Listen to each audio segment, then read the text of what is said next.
अस्सलामुअलैकुम, वेलकम है आप सभी का इस नई वीडियो में। तो आज का ये वीडियो जेके पोस्ट क्लास 12 के बच्चों के लिए रहने वाला है। इस वीडियो में मैं आपके साथ 12th बायोलॉजी का मॉडल पेपर 2025 का डिस्कस करने वाला हूँ।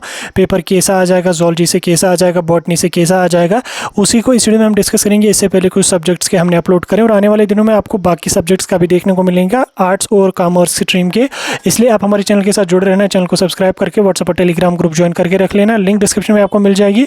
कुछ दिन के बाद आपकी डेट शीट आ रही है, उसके बाद हम आपको गेस्ट पेपर्स वगैरह भी प्रोवाइड करेंगे। तो चलिए वीडियो को शुरू कर लेते, देख लेते हैं यहाँ पे 12th बायोलॉजी के मॉडल पेपर के बारे में। तो स्क्रीन पे हम बायोलॉजी का मॉडल पेपर समझने की कोशिश करेंगे, लेकिन उससे पहले मैं आपको एक चीज़ क्लियर कर दूं कि जो बायोलॉजी का आपका पेपर होता है वो दो सेक्शंस में आपका होता है। एक आपका जूलॉजी का रहता है और एक आपका बॉटनी का यहाँ पे रहता है। ठीक, पेपर बायोलॉजी का ही रहेगा यहाँ पे, लेकिन पेपर फिर आपको अलग अलग दिए जाते हैं। जूलॉजी का एक अपना पेपर रहेगा, बॉटनी का अपना पेपर रहेगा।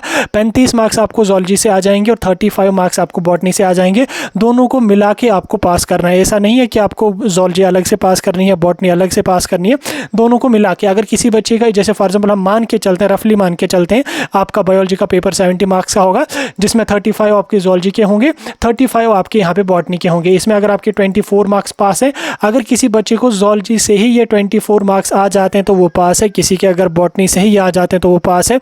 अगर किसी बच्चे का सिर्फ जूलॉजी में 25 26 आ गया, बॉटनी में उसका कुछ भी नहीं है, स्टिल वो पास यहाँ पे माना जाएगा। अगर उसको दोनों को मिला के आते हैं तो भी तो पास है, लेकिन अगर एक का भी आता है तो भी उसको पास है। पास आपका बायोलॉजी हो जाएगा, लेकिन पेपर आपको अलग अलग यहाँ पे रहेगा। ठीक, अब जो पेपर आपके रहेंगे, दो पेपर आपको, मतलब जो दो सेक्शन इसमें रहेंगे, जूलॉजी का अपना रहेगा और बॉटनी का अपना रहेगा। 35 आपको जूलॉजी से आ जाएंगे और 35 आपको बॉटनी से आ जाएंगे। 3 घंटे आपके टोटल होंगे, जिसमें आपकी जूलॉजी के 1.5 घंटा होगा और बॉटनी के आपको 1.5 घंटा यहाँ पे रहेगा। पेपर कैसा आ जाएगा इसमें, उसको हम समझेंगे थोड़ा सा। यहाँ पे जो मॉडल पेपर रहेगा जूलॉजी का, वो हम समझने की कोशिश करेंगे। देखो, जूलॉजी का जो आपका पेपर रहेगा वो आपका यहाँ पे पता है आपको कि 35 मार्क्स का रहेगा। अब इसमें आपके जो है वो लगभग 4 सेक्शंस यहाँ पे रहेंगे, A B C and D section. इसमें सेक्शन ए जो आपका रहेगा, इसमें 5 आपको very short answer type question होंगे, जिसमें हर क्वेश्चन के आपको 1 मार्क्स होंगे, जिसको हम शॉर्ट में ऑब्जेक्टिव टाइप क्वेश्चन बोलते हैं। तो टोटल कुल मिला के आपको 5 मार्क्स सेक्शन ए से यहाँ पे बनेंगे। उसके बाद अगर मैं सेक्शन बी की बात करूँ तो यहाँ से भी आपको 5 very short answer type question पूछे जाएंगे, जिसमें हर क्वेश्चन के आपको 2 मार्क्स हैं और टोटल मिला के आपको 10 मार्क्स यहाँ पे सेक्शन बी से बनेंगे। इसमें कोई आपको 1 लाइन में लिखना होगा आंसर, 2 लाइन्स में, उतना ही, आपको ज़्यादा लंबा लिखने की कोई जरूरत नहीं है। 20 से 30 वर्ड्स यानी कि 2 से 3 लाइन्स में आंसर आपको लिखना पड़ेगा। अभी आगे चल के मैं क्वेश्चन भी दिखाऊंगा आपको कैसे क्वेश्चन यहाँ से आते हैं। सेक्शन सी यानी कि आपको सेक्शन सी जो रहेगा उसकी अगर मैं बात करूँ तो वहाँ से आपको 5 शॉर्ट आंसर टाइप क्वेश्चन पूछे जाएंगे, जिसमें हर क्वेश्चन के आपको 3 मार्क्स होंगे और ये आंसर आपको लगभग 100 to 150 वर्ड्स, यानी कि अगर हम बात करें तो 1 से 1.5 पेजेस में आपको आंसर लिखना पड़ेगा। तो इसके आपको यहाँ पे 15 मार्क्स आपको यहाँ पे बनेंगे। इसमें आर पार्ट भी आपको दिया जाएगा। सेक्शन डी और सेक्शन लास्ट की अगर मैं बात करूं तो यहाँ पे आपको एक लॉन्ग आंसर टाइप क्वेश्चन पूछा जाएगा, जिसमें उसके आपको 5 मार्क्स होंगे और उस क्वेश्चन के आपको बाज़ाब्ता यहाँ पे आर पार्ट भी दिया जाएगा। तो कुल मिला के आपको 5 मार्क्स इस वाली सेक्शन से यहाँ पे बनेंगे। तो टोटल मिला के आपका 4 सेक्शन यहाँ पे रहेगा और 35 मार्क्स का आपका यहाँ पे पेपर इसमें बनेगा। किसमें? जूलॉजी में। अब देखो, जूलॉजी में आपकी 4 सेक्शन से बनेंगे, 35 मार्क्स आ जाएंगे।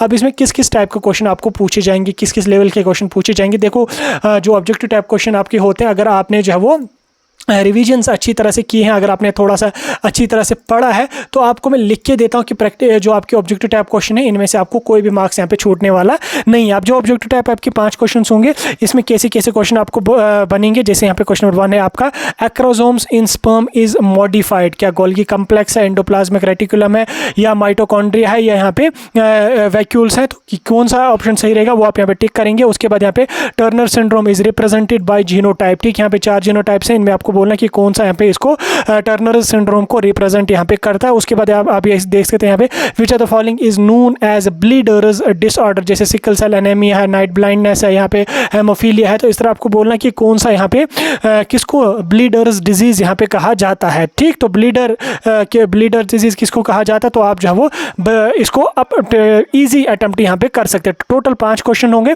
5 के 5 क्वेश्चन आपको अटेम्प्ट करने होंगे, ऑब्जेक्टिव टाइप ही यहाँ पे आपके होंगे। उसके बाद अगर मैं इसके सेक्शन बी की बात करूं, जहां से आपको 2-2 मार्क्स वाले 5 क्वेश्चन पूछे जाएंगे। अब इसमें किस टाइप के क्वेश्चन आपको बन सकते हैं, जरा इसको हम थोड़ा सा समझने की कोशिश करेंगे। जैसे यहाँ पे आप देख सकते हैं, क्वेश्चन नंबर 1 आपका है, draw a well labelled diagram of structure of human sperm. ठीक, ह्यूमन स्पर्म आपको बनाना है, जैसे इस तरीके का होता है। ठीक, यहाँ पे उसका हेड, टेल, नेक वगैरह होता है, उसके पार्ट स्ट्रक्चर बनाना और पार्ट्स को एक्सप्लेन आपको करना। जैसे ये हेड है, ये नेक है, ये टेल है, तो किस तरह से आपको थोड़ा सा पेंसिल से बना और थोड़ा सा सजा के बनाना। 2 मार्क्स आपको बनेंगे। फिर उसको एक्सप्लेन करने की कोई ज़रूरत नहीं है कि ये इसका हेड है, हेड में ये पार्ट्स पार्ट्स होते हैं, टेल ये है, टेल मूवमेंट करने में हेल्प करती है, फिर नेक है, बस बनाओ और पार्ट्स के नाम लिखो, बराबर मार्क्स आपको मिलेंगे। उसके बाद यहाँ पे आपको देख सकते हैं अगला क्वेश्चन होगा जैसे आपको व्हाट आर एनालॉग्स ऑर्गन्स, तो आपको एनालॉग्स ऑर्गन्स आपको बोलने कि कौन से होते हैं और एक या दो एग्जाम्पल्स आपको लिखने हैं, बराबर मार्क्स आपको यहाँ पे बन जाएंगे। उसके बाद आगे हम चलेंगे, अगला क्वेश्चन यहाँ पे आपका है right A short note on application of DNA fingerprinting. ठीक, डीएनए फिंगरप्रिंटिंग अगर आप लिखने पे आ जाओगे तो ये तो बंदा 10 पेजेस में लिख लेगा, लेकिन उतना नहीं लिखना है, शॉर्ट नोट आपको लिखना है applications of DNA fingerprinting. DNA fingerprinting के 2-3 एप्लीकेशंस पे नोट लिख लो, 5-6 लाइंस में आ जाएगा तो हो गया बायो बराबर मार्क्स आपको यहाँ से। जैसे उसी तरह से आपका बायोपायरेसी यहाँ पे पूछा गया है, तो बायोपायरेसी लिखने में तो बहुत लंबा लिख सकते हो, लेकिन 3-4 लाइंस में आपको लिखना है। उसके बाद what do you mean by clones, give the suitable example of it. तो इस तरह से एग्जांपल जहाँ पे पूछी जाएगी वहाँ पे 1 या 2 एग्जांपल्स लिखना है, एटलीस्ट कोशिश करना एग्जांपल जहाँ है वहाँ पे एटलीस्ट 1 एग्जांपल तो लिखना ही लिखना है। ठीक, जैसे यहाँ पे 2 मार्क्स का क्वेश्चन है, इधर अगर आपको डेफिनेशन पूछी गई है, साथ में जैसे यहाँ पे एनालॉग्स ऑर्गन पूछा गया है और साथ में एग्जांपल, अगर कोई बच्चा यहाँ पे एनालॉग्स ऑर्गन ही लिख के आ जाएगा तो उसको एग्जांपल नहीं लिखेगा तो उसको यहाँ पे 1 ही मार्क्स मिलेगा। फिर वो एनालॉग्स ऑर्गन कितना बड़ा उस पर नोट लिखिए, सिर्फ 1 मार्क्स मिलेगा। क्वेश्चन को डिकोड करना और स्मार्ट तरीके से क्वेश्चन को अप्रोच करके अटेम्प्ट करना, तब बराबर मार्क्स आपको दिए जाएंगे। उसके बाद एग्जांपल है तो 1 एग्जांपल मिनिमम आप लिखो, 2-3 लिखोगे तो अच्छी बात है, 1 भी अगर आप लिखोगे तो भी मार्क्स आपको यहाँ पे दिए जाएंगे। देन आगे हम चलेंगे, अगला क्वेश्चन यहाँ पे आपका है सेक्शन सी जो आपका रहेगा।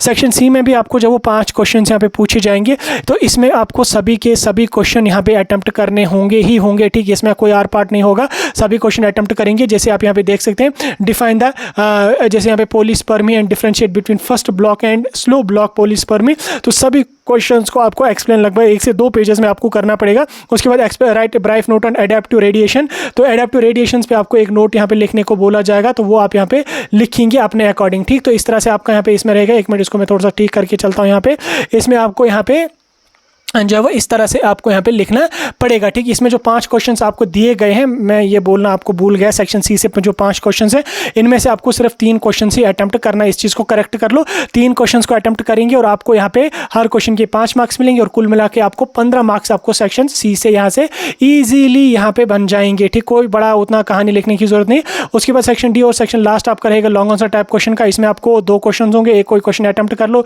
2-3 पेजेस में आंसर लिखो, 2 पेजेस में आपको बराबर मार्क्स मिलेंगे। 5 मार्क्स वाला क्वेश्चन जैसे यहाँ पे गेमेटोजेनेसिस है, उसके बाद यहाँ पे describe the details on oogenesis. ठीक, उसके बाद प्रेजेंटेशन क्या होती है, उसके बाद describe the types and role of placenta, तो आपको लिखना है, एक्सप्लेन करके लिखना है, डायग्राम बनाने की कोई जरूरत नहीं है। जहाँ डायग्राम बना सकते हो वहाँ पे बना लेना, जहाँ ना बना सकोगे तो कोई जरूरी यहाँ पे नहीं है। तो इस तरह से आपको ज़ूलॉजी का रहेगा। उसके बाद अगर मैं बॉटनी का मॉडल पेपर समझाने की कोशिश करूँ तो बॉटनी का भी ऑलमोस्ट आपका सेम ही यहाँ पे रहेगा। इसमें भी आपको 35 मार्क्स बॉटनी से यहाँ पे पूछे जाएंगे। अब 35 मार्क्स पूछे जाएंगे तो 1.5 घंटे का आपको टाइम दिया जाएगा। 4 सेक्शन से आपका पेपर यहाँ पे बॉटनी का आ जाएगा। अब किस किस टाइप के क्वेश्चंस होंगे इसको थोड़ा सा हम डिकोड करके समझने की कोशिश करेंगे। जैसे यहाँ पे आपको सेक्शन ए से आपको 5 ऑब्जेक्टिव टाइप क्वेश्चन पूछे जाएंगे, जिसमें आपको हर क्वेश्चन के 5 मार्क्स होंगे, हर क्वेश्चन के 1 मार्क्स होंगे, तो कुल मिला के 5 मार्क्स बनेंगे। सेक्शन बी की अगर मैं बात करूँ तो 5 very short answer type question होंगे, हर क्वेश्चन के 2 मार्क्स होंगे। सेक्शन जी से आपको जब वो 5 शॉर्ट आंसर टाइप क्वेश्चन पूछे जाएंगे उसके बाद यहाँ पे 3 मार्क्स इसके हर क्वेश्चन के होंगे और 15 मार्क्स। ठीक, एक चीज़ और मैं यहाँ पे क्लियर कर दूँ आपको, ये यहाँ पे मैंने गलत बोला आपको। सेक्शन सी से आपको 5 क्वेश्चन होंगे, हर क्वेश्चन आपको अटेम्प्ट करना और हर क्वेश्चन के आपको 3 मार्क्स हैं, 15 मार्क्स आपको यहाँ से बनेंगे।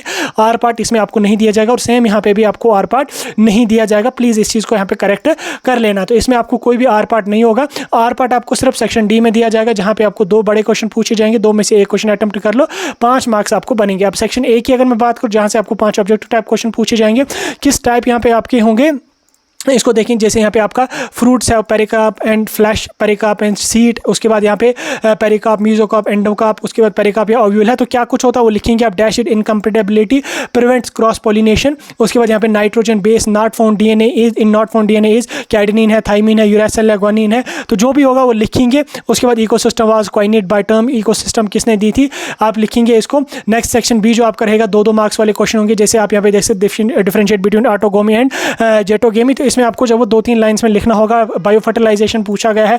इसी तरह से आपको सेक्शन सी से 5 क्वेश्चन होंगे, हर क्वेश्चन के आपको 3 मार्क्स होंगे, 15 को मार्क्स आपको सेक्शन सी से बनेंगे। सेक्शन डी के आपको 2 क्वेश्चन होंगे, 2 में से आपको 1 क्वेश्चन अटेम्प्ट कर लेंगे और आपको बराबर मार्क्स यहाँ पे इससे भी दिए जाएंगे। तो इस तरह से आपको यहाँ पे ज़ूलॉजी और बॉटनी का मॉडल पेपर रहने वाला है। बायोलॉजी का जो मैंने आपको समझा दिया, सारा समझा दिया, ऑफिशियल वाला मॉडल पेपर है। बाकी कोई डाउट होगा मुझे कमेंट्स में पूछ सकते हैं।